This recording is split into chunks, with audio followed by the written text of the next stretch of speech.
Hello dears, നമുക്ക് പെട്ടെന്നൊരു കടലക്കറി തയ്യാറാക്കിയെടുക്കാം കേട്ടോ. ഞാൻ കടല ആദ്യം ഒന്ന് വേവിച്ച് വെച്ചിട്ടുണ്ട്. പിന്നെ നമുക്ക് സവാള, തക്കാളി, ഇഞ്ചി, വെളുത്തുള്ളി ഇത്ര സാധനങ്ങളാണ് നമ്മൾ യൂസ് ചെയ്യുന്നത്. ഇനി നമുക്കൊരു പാൻ ചൂടാക്കാൻ വെക്കാം. പാൻ ചൂടാക്കി അതിലോട്ട് നമ്മൾ വെളിച്ചെണ്ണ ആഡ് ചെയ്ത് കൊടുക്കണേ. ഞാനപ്പോൾ വെളിച്ചെണ്ണയ്ക്ക് ഒഴിച്ച് വെളിച്ചെണ്ണ ചൂടാക്കി വെച്ചിട്ടുണ്ട്. ഇനി നമ്മളതിലോട്ട് കടുക് പൊട്ടിക്കാനായിട്ട് കടുക് ഇട്ട് കൊടുക്കുകയാണ്.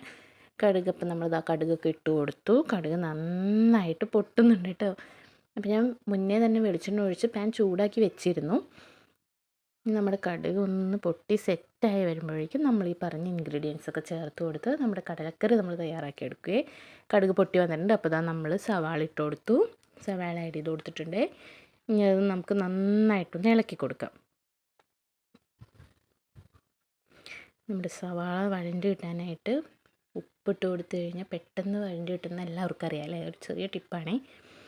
അപ്പോൾ നമ്മുടെ സവാളേനെ നമ്മളൊന്ന് നന്നായിട്ട് വഴറ്റിയെടുക്കുകയാണ്. ഇപ്പോൾ നേരത്തെ പറഞ്ഞ പോലെ തന്നെ നമ്മളിപ്പോൾ ഉപ്പ് ആഡ് ചെയ്ത് കൊടുക്കുന്നുണ്ട്. ഉപ്പ് നമ്മൾ ആവശ്യത്തിന് നമ്മൾ ആഡ് ചെയ്ത് കൊടുക്കുക. സവാള ഒന്ന് വഴണ്ട് കിട്ടുന്ന രീതിയിൽ നമ്മൾ ഉപ്പ് ആഡ് ചെയ്ത് കൊടുക്കുക. പിന്നെ നമ്മൾ കടല വേവിക്കാൻ വയ്ക്കുമ്പോൾ കുറച്ച് ഉപ്പ് നമ്മൾ ചേർത്ത് കൊടുത്തിട്ടാണ് കടല വേവിച്ചത്. ഉപ്പ് നമുക്ക് പിന്നീട് നോക്കിയിട്ട് ആവശ്യത്തിന് നമുക്ക് ചേർത്ത് കൊടുക്കാം കേട്ടോ. സവാള അത് നല്ല രീതിയിൽ നമുക്കൊരു ബ്രൗൺ ഷെയ്ഡായിട്ട് കിട്ടിയിട്ടുണ്ട്.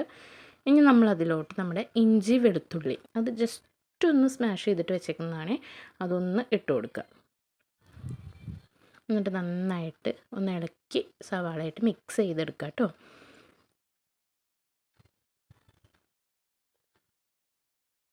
നമ്മുടെ സവാള, ഇഞ്ചി, വെളുത്തുള്ളിയൊക്കെ നന്നായിട്ട് നമുക്ക് കിട്ടിയിട്ടുണ്ട്. ഇനി അതിലേക്ക് നമുക്ക് ആഡ് ചെയ്ത് കൊടുക്കേണ്ടത് അടുത്തത് നമ്മുടെ പൊടികളാണ്. അപ്പോൾ എന്താ, മഞ്ഞൾപ്പൊടി ഞാൻ ആഡ് ചെയ്ത് കൊടുത്തിട്ടുണ്ട്. അതൊക്കെ നമ്മുടെ അളവിനനുസരിച്ച് ചെയ്യാം കേട്ടോ. ഞാനിപ്പോൾ ഇവിടെ 1 ടീസ്പൂൺ മഞ്ഞൾപ്പൊടിയാണ് ആഡ് ചെയ്തിരിക്കുന്നത്. കാരണം ഞാൻ കടല വേവിക്കാൻ വെച്ചപ്പോൾ മഞ്ഞൾപ്പൊടി ഒന്നും ആഡ് ചെയ്തിട്ടില്ലായിരുന്നു. അപ്പോൾ നമ്മൾ മഞ്ഞൾപ്പൊടി ആഡ് ചെയ്ത് കൊടുത്തിട്ടുണ്ട്. ഇനി നമുക്കതിലോട്ട് വേണ്ടത് അടുത്തത് നമ്മുടെ മല്ലിപ്പൊടിയാണ് കേട്ടോ ഞാൻ ആഡ് ചെയ്യാൻ പോകുന്നത്. മല്ലിപ്പൊടി നമുക്ക് നമ്മുടെ ഓരോരുത്തർ ഇഷ്ടം പോലെ ആഡ് ചെയ്താൽ മതി കേട്ടോ. അതായത് ഇപ്പോൾ ഇവിടെ അധികം മല്ലിപ്പൊടി ഇഷ്ടമല്ലാത്തതുകൊണ്ട് ഞാൻ ഒരു അര ടീസ്പൂണൊക്കെ ഞാൻ ആഡ് ചെയ്യുന്നുള്ളൂ. മല്ലിപ്പൊടി ആഡ് ചെയ്ത് കൊടുത്തിട്ട് നന്നായിട്ട് മിക്സ് ചെയ്യാം. ഇനി നമുക്ക് അടുത്തതായിട്ട് വേണ്ടത് നമ്മുടെ ഗരം മസാല, മുളക് പൊടി അങ്ങനത്തെ ഐറ്റംസൊക്കെയാണ് കേട്ടോ. അപ്പോൾ ഞാൻ മുളക് പൊടി ആഡ് ചെയ്ത് കൊടുക്കുന്നുണ്ട്. ഇതിപ്പോൾ എരിവില്ലാത്ത മുളക് പൊടി ആയതുകൊണ്ടാണ് കേട്ടോ ഈ 1.5 ടീസ്പൂൺ ഇട്ടിരിക്കുന്നത്. എരിവുള്ള മുളക് പൊടിയാണെങ്കിൽ നമുക്ക് 1 ടീസ്പൂണൊക്കെ മതിയാവും. അപ്പോൾ മുളക് പൊടി നമ്മൾ ആഡ് ചെയ്ത് കൊടുക്കുന്നുണ്ട്. എന്നിട്ട് നന്നായിട്ട് നമ്മുടെ സവാള ഒന്ന് വഴറ്റിയെടുക്കാം.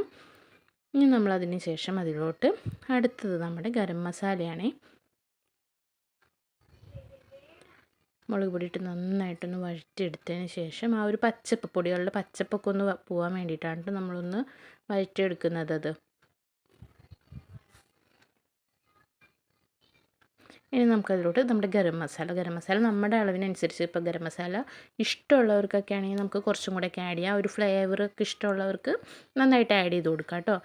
ഇപ്പോൾ ഞാനത് ഏകദേശം ഒരു ടീസ്പൂൺ 1.5 ടീസ്പൂണിൻ്റെ അടുത്ത് ആഡ് ചെയ്തിട്ടുള്ളൂ കേട്ടോ. 1.5 ടീസ്പൂൺ ഗരം മസാല. പിന്നെ ഈ ചേർക്കുന്നതാണ് കുറച്ച് ജീരകത്തിൻ്റെ പൊടിയാണ് കേട്ടോ. അത് നമുക്ക് കടലക്കറിയിൽ യൂസ് ചെയ്യുകയാണെങ്കിൽ വേറൊരു ടേസ്റ്റ്, നല്ല ടേസ്റ്റാണ് കേട്ടോ അത് കിട്ടുന്നത്. അങ്ങനെ ആഡ് ചെയ്ത് കൊടുത്തു. പിന്നെ തക്കാളിയാണ് നമ്മൾ ആഡ് ചെയ്ത് കൊടുക്കുന്നത്. നമ്മുടെ തക്കാളി ആഡ് ചെയ്ത് കൊടുത്തിട്ടുണ്ട്. ആ പൊടികളുടെ പച്ചപ്പൊക്കെ ഒന്ന് വാടിയതിന് ശേഷം തക്കാളി ആഡ് ചെയ്ത് കൊടുത്ത് നന്നായിട്ട് നമ്മൾ മിക്സ് ചെയ്തെടുക്കുക. അപ്പോൾ നമുക്കറിയാമല്ലോ, തക്കാളി ഒന്ന് വാടി കിട്ടി അതിന് ശേഷം നമ്മുടെ വേപ്പില ഇട്ട് കൊടുക്കുക. വേപ്പില ഇട്ട് കൊടുത്ത് ഇനി കുറച്ച് ചെറിയ ചൂടുവെള്ളം നമ്മളൊന്ന് ആഡ് ചെയ്ത് കൊടുക്കുക കേട്ടോ. ചെറിയ ചൂടുവെള്ളം ഒഴിച്ച് അതൊന്ന് ആ തക്കാളിയൊക്കെ ഒന്ന് വേവിച്ചെടുക്കാൻ വേണ്ടിയിട്ടാണ്. ചെറിയൊരു ചൂടുവെള്ളത്തിൽ തക്കാളിയൊക്കെ ഒന്ന് വെന്ത് കിട്ടുന്നത് വരെ നമ്മൾ നന്നായിട്ട് ഇളക്കി കൊടുക്കുക. ആ ഒരു ഷെയ്ഡ് കണ്ടോ, നല്ല കറുത്ത ഷെയ്ഡ് വന്നിട്ടുണ്ട്. പിന്നെ നമ്മുടെ കടല നമ്മൾ വേവിച്ച് വെച്ച കടലയിൽ നിന്ന് കുറച്ചെടുത്തിട്ട് അതൊന്ന് നല്ല രീതിയിൽ ഉടച്ചു കൊടുത്തിട്ട് അതിലൊന്ന് ആഡ് ചെയ്ത് കൊടുത്തു കഴിഞ്ഞാൽ ഒരു കൊഴുപ്പായിട്ട് നമുക്ക് കിട്ടും. നമുക്കിപ്പോൾ കടലക്കറിയിൽ ഇത്തിരി കൊഴുപ്പ് ചാറും ഇത്തിരി കൊഴുപ്പോട് കൂടി വേണമെന്നുണ്ടെങ്കിൽ നമുക്ക് അങ്ങനെ ചെയ്ത് കഴിഞ്ഞാൽ അതൊരു ടിപ്പാണേ. പിന്നെ നമ്മുടെ തയ്യാറാക്കി വെച്ചിരിക്കുന്ന കടല, നമ്മൾ വേവിച്ച് വെച്ചിരിക്കുന്ന കടല നമ്മൾ ആഡ് ചെയ്ത് കൊടുക്കുക. ആ കടല ആഡ് ചെയ്ത് കൊടുത്തിട്ട് നമ്മുടെ കറി നന്നായിട്ട് നമ്മൾ ഇളക്കി കൊടുക്കുക. അപ്പോൾ അത് തിളച്ച് വന്നു കഴിഞ്ഞ് നമ്മുടെ കറി നോക്കുമ്പോൾ നല്ല അധികം തിക്കും അല്ല അധികം ലൂസും അല്ലാത്തൊരു രീതിയിൽ നമുക്ക് ഇപ്പുറത്ത് നമ്മൾ പുട്ട് വെച്ചിട്ടുണ്ട്. പുട്ടും കടലക്കറിയാണ് അപ്പോൾ ഇന്ന് നമ്മൾ ഉണ്ടാക്കിയിരിക്കുന്നത്. ഇതിപ്പോൾ നമുക്ക് ഇടിയപ്പത്തിൻ്റെ കൂടെ അപ്പത്തിൻ്റെ കൂടെ ഒക്കെ കഴിക്കാവുന്ന